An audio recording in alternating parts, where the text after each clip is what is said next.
By the late 19th century, Western music was being heard in many places around the world. It had become a classical concert tradition. Concerts and operatic performances were frequent in the performing spaces, courts, and salons, but there was another level of artistic energy in the streets and the countryside. A classical composer could easily encounter the folk music around them, and often it was a source of fascination and pride. The inclusion of folk music into a concert work was a form of preservation, and a vital one too, until at least the turn of the century, when it started to become possible to record such music by mechanical means.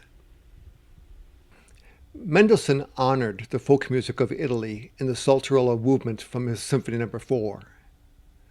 Chopin wrote piano music based on Polish dances, the mazurka and the polonaise. Schubert enjoyed writing Ländler, a folk music style popular in the Austrian Alps. Brahms wrote folk-style Hungarian dances.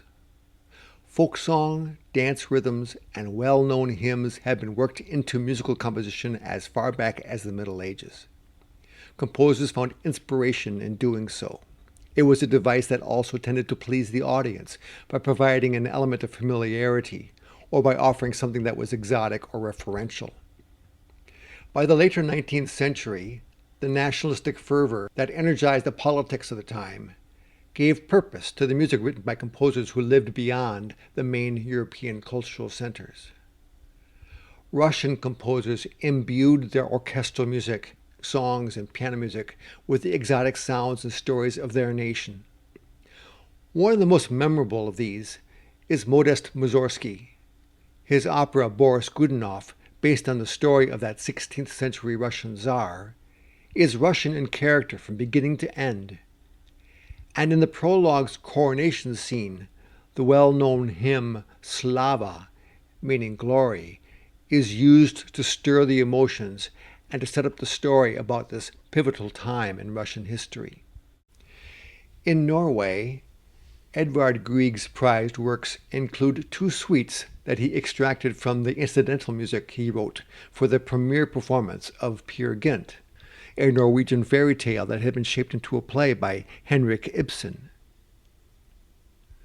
Jean Sibelius's Finlandia, an orchestral tone poem written to honor Finnish history, concludes with a newly composed hymn that has become one of Finland's most important national songs.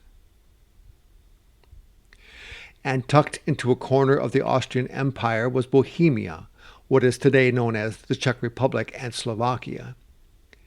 Bedřich Smetana's Má vlast is a cycle of tone poems that musically depict locations and legends of his country.